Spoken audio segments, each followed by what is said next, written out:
तू चाहे चंचलता कह ले, तू चाहे दुर्बलता कह ले, दिल ने जब मजबूर किया मैं तुझसे प्रीत लगा बैठा। ये प्यार दिए का तेल नहीं, दो चार घड़ी का खेल नहीं, ये तो कृपाण की धारा है, कोई गुड़ियों का खेल नहीं। और तू चाहे नादानी कह ले, तू चाहे मनमानी कह ले, मैंने जो भी रेखा खींची तेरी तस्वीर बना बैठा, मैं तुझसे प्रीत लगा बैठा। नमस्कार, मैं अनिल कुमार आपका हार्दिक अभिनंदन करता हूं अपने YouTube चैनल इंडियन सेंटर एके सर में। हम कक्षा 10 की रसायन विज्ञान पढ़ रहे थे। इसमें उसका पहला अध्याय रासायनिक अभिक्रियाओं समीकरण को कंप्लीट कर रहे थे, जिसमें हमने पार्ट 2 कंप्लीट कर लिए थे। ये पार्ट 3 है। जिसने अभी तक केमिस्ट्री बेसिक और पार्ट 1 और पार्ट 2 नहीं देखा है तो उनकी लिंक इस वीडियो को डिस्क्रिप्शन में हम दे देंगे, वहां जाके आप देख सकते हैं। तो इस वीडियो में हम समझते हैं कि विस्थापन और द्विविस्थापन अभिक्रिया किसे कहते हैं। तो सबसे पहले तो आपको क्या समझना है कि विस्थापन का अर्थ क्या होता है। तो भैया विस्थापन का अर्थ होता है अलग अलग हो जाना। क्या होता है? विस्थापन का मतलब होता है किसी चीज को विस्थापित कर देना या अलग कर देना, स्वयं जाके वहां पे कब्जा कर लेना, उसे क्या कहते हैं? विस्थापन कहते हैं। इसकी डेफिनेशन हमने क्या लिखी है? वह रासायनिक अभिक्रिया जिसमें अधिक क्रियाशील पदार्थ कम क्रियाशील पदार्थ को विस्थापित कर देता है, उसे विस्थापन अभिक्रिया कहते हैं। अब आपको समझना है कि अधिक क्रियाशील पदार्थ कौन होते हैं, कम क्रियाशील पदार्थ कौन होते हैं। देखो, किसी बनी हुई पार्टी में कोई तीसरा आदमी सोच रहा आके टांग अड़ा देता है, उसको अलग करके खुद बैठ जाए। समझ रहे? बनी हुई पार्टी में तीसरा आके टांग अड़ा के खुद बैठ जाता है, उसको हटा देता है, उसे कहते हैं विस्थापन। तो सबसे पहले समझो भाई क्रियाशील कौन है। क्रियाशील कौन होगा? ज्यादा ताकतवर होगा वही तो क्रियाशील होगा। तो एक ट्रिक है, कनका मांगे आलू। कनका आलू मांग रही है और जिंक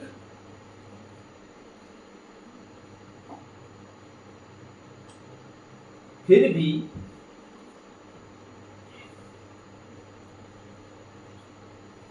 हाइड्रोजन, और यहां लिख देते हैं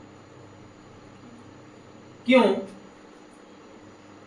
पारा चांदी सोना।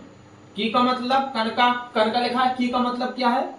Potassium, sodium, calcium, magnesium, aluminium, zinc का जिंक ही है, प्लम्बम,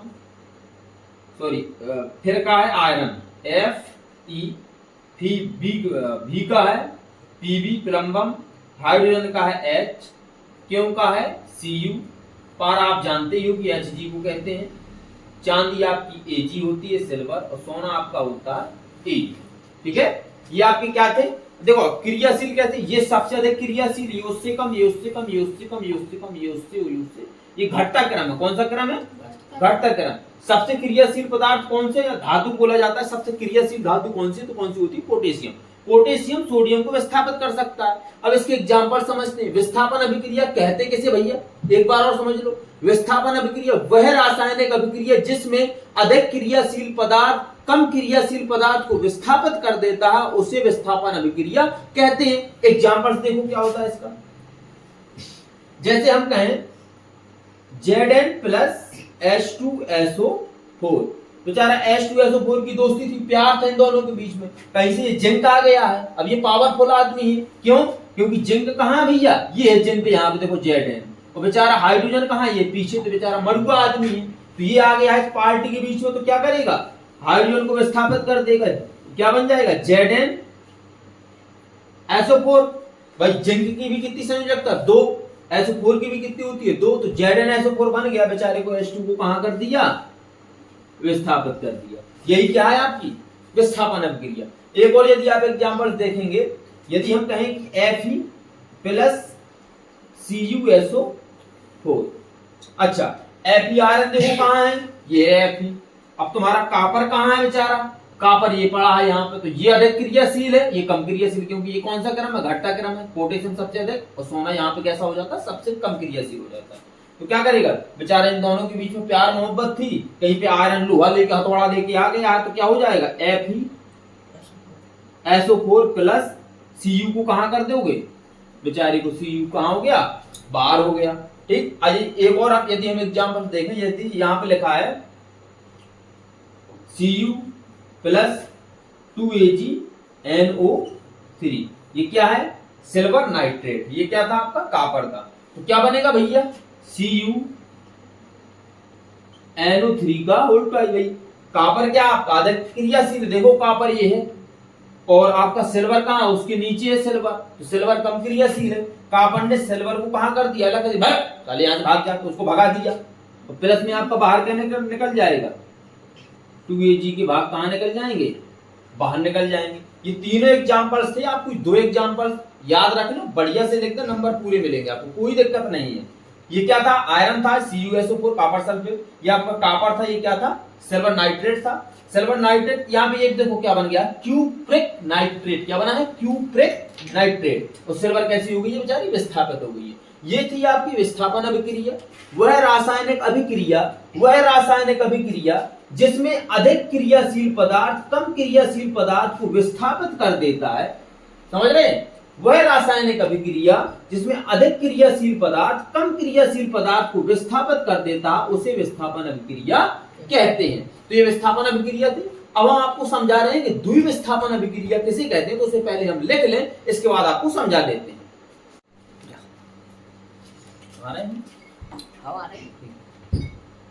अब इसके बाद हमने यहाँ पे द्विविस्थापन अभिक्रिया को लिख दिया। द्विविस्थापन का मतलब क्या होता है, द्वि का मतलब दो बार विस्थापित हो जाना कोई चीज का। तो सबसे पहले आप इसको पढ़ लेंगे कि डेफिनेशन क्या, फॉर एग्जांपल के साथ समझते हैं। वह रासायनिक अभिक्रिया जिसमें अभिकारक यौगिकों के आयनों अथवा मूलकों के परस्पर विनिमय से नए उत्पाद बनाते हैं, उसे द्विविस्थापन अभिक्रिया कहते हैं। अब परस्पर विनिमय का मतलब क्या होता है, परस्पर विनिमय का मतलब विनिमय मतलब एक दूसरे को आदान प्रदान करना, क्या कहलाता है, परस्पर विनिमय कहलाता है। अब सबसे पहले तो उसमें लिखा है अभिकारक यौगिकों के आयनों, याद करने का तरीका देखो ध्यान से, अभिकारक यौगिकों के आयनों अथवा मूलकों के परस्पर विनिमय से। तो सबसे पहले तो आप देखेंगे कि यौगिक किसे कहते हैं।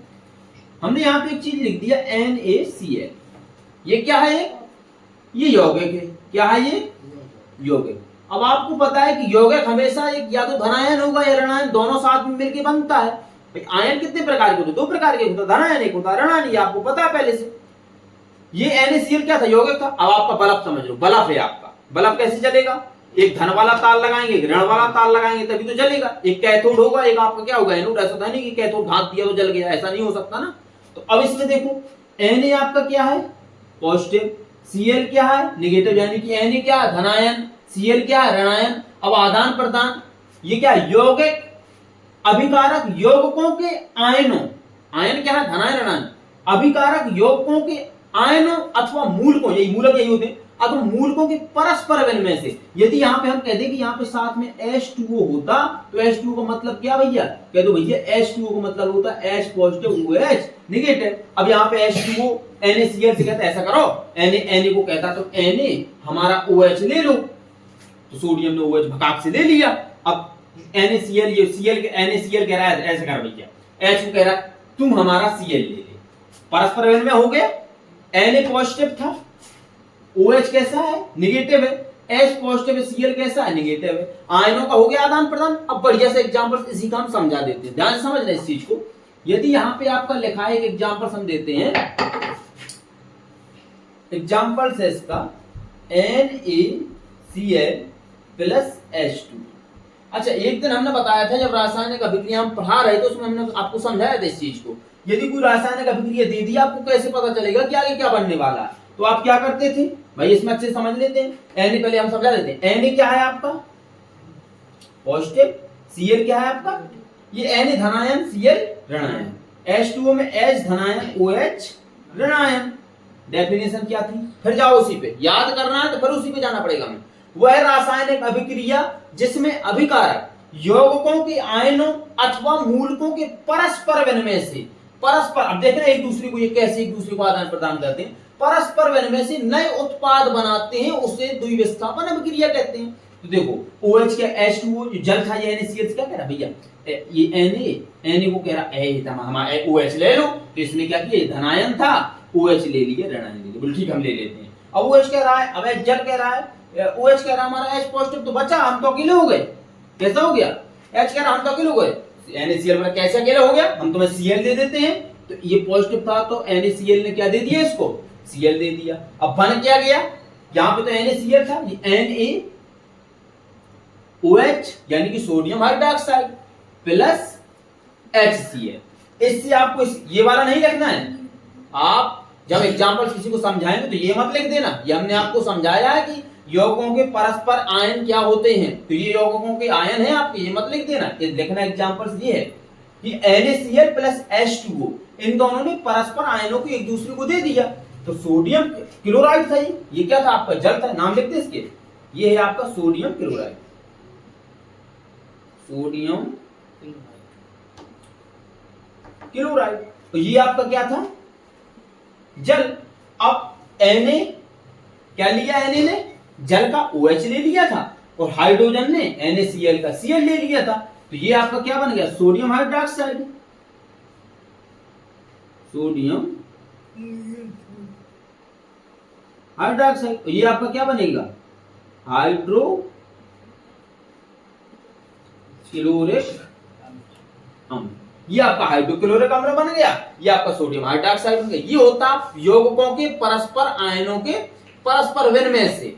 फिर आप एक बार उसको पढ़ लो, कह रहा वह रासायनिक अभिक्रिया जिसमें अभिकारक यौगिकों के परस्पर विनिमय से नए उत्पाद बनती है। भैया देखो ये नए उत्पाद बन गए NaOH प्लस HCl, उसे द्विविस्थापन अभिक्रिया कहते हैं। एक एग्जांपल हम आपको और समझा देते हैं, दूसरा यदि लिखना है, यदि आपका लिखा है AgNO3 प्लस KCl, इसमें भी देखो विस्थापन होगा, आदान प्रदान करेंगे। अब हमें इसको लिखने की जरूरत नहीं है, इसको मिटा देते हैं। हमने क्या आपको क्यों लिखा था, तो हमें समझाने के लिए लिखा था, ठीक है। अब इसको मिटा देते हैं। AgNO3 प्लस आपका KCl है। Ag आपका कैसा है, सिल्वर पॉजिटिव, NO3 क्या है, ऋणायन, यानी कि ये धनायन था, ये क्या है आपका ऋणायन, प्लस ये क्या है आपका धनायन, Cl क्या है आपका ऋणायन। अब इन दोनों ने दोस्ती कर ली, अब एक दोस्ती कर ली तो एक दूसरे को परस्पर विनिमय आदान प्रदान करेंगे। तो भाई आपको पता है कि पॉजिटिव और माइनस मिलके, धन और ऋण मिलके ही आपस में बनते हैं, ऐसा नहीं अलग अलग नहीं बनता है। तो अलग अलग बन जाएंगे ये, इन दोनों को कर दो, इन दोनों ने दोस्ती कर ली, ठीक है। ये KCl इसको क्या कहता है, AgNO3 को कह रहा है ऐसा कर लो K, तुम NO3 ले लो, ठीक। इसलिए NO क्या बन गया, पोटेशियम नाइट्रेट। K पॉजिटिव था, K आपका क्या था, देखो यहाँ पे फिर लिख लो, K क्या है आपका पॉजिटिव है, NO3 आपका क्या है नेगेटिव है, तो धन और ऋण यहाँ मिल गया। अब बचा क्या, प्लस, यहाँ पे बेचारा अकेला Ag बचा, यहाँ पे अकेला Cl बचा, तो यहाँ पे Ag हो गया पॉजिटिव और Cl कैसा हो गया नेगेटिव। Cl ने किसको ले लिया, Ag को ले लिया, बन गए दोनों परस्पर हो गया विनिमय का।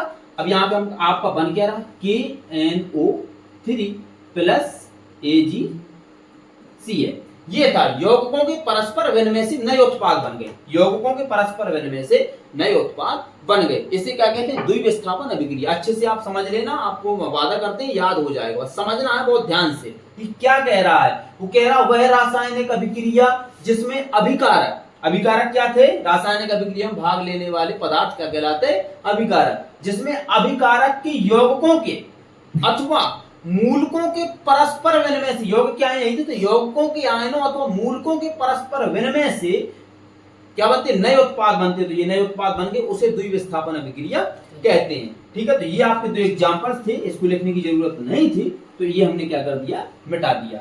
आप परीक्षा में या कहीं भी लिख रहे हैं, या तो आप इस एग्जांपल्स को लिखते हैं या इस एग्जांपल्स को लिखते हैं, दोनों सही है, ठीक है, जो आपकी मर्जी हो। ये आपका था सिल्वर नाइट्रेट, नाम लिख लो। ये था आपका पोटेशियम क्लोराइड, पोटेशियम क्लोराइड। ये आपका बना है पोटेशियम नाइट्रेट, पोटेशियम नाइट्रेट। ये आपका बना है सिल्वर क्लोराइड, ठीक भाई। पोटेशियम यहाँ पे सिल्वर नाइट्रेट था, तो पोटेशियम ने किसको ले लिया, नाइट्रेट को ले लिया। यहाँ पर पोटेशियम क्लोराइड, तो सिल्वर ने किसको ले लिया, क्लोराइड को ले लिया। अब सिल्वर ने यहां से उठाया, इस वाले ये सिल्वर था आपका, यहां से क्लोराइड ले लिया, इस पोटेशियम ने इसका क्या ले लिया, नाइट्रेट ले लिया, तो पोटेशियम आदान प्रदान करके पोटेशियम नाइट्रेट और सिल्वर क्लोराइड। तो ये आपकी विस्थापन और द्विविस्थापन अभिक्रियाएं थी, इस वीडियो में आपने समझी। अब इसके बाद पार्ट 4 आएगा, हम आपको उसमें और बताएंगे। वीडियो ज्यादा लंबा नहीं देंगे, आप वीडियो को लाइक और शेयर जरूर कर दिया करो। जैसे हम मेहनत से पढ़ा रहे हैं, आप भी मेहनत से पढ़ते जाओ, क्योंकि इसमें टारगेट है अब की बार 90 पार। हम वादा करते हैं आप बहुत मन से पढ़ेंगे तो 90 प्लस ही लेके आएंगे, ये हमारा वादा है। तो आज के लिए बस इतना ही। हम चलते हैं, आप वीडियो को लाइक शेयर जरूर कर दिया करो। धन्यवाद।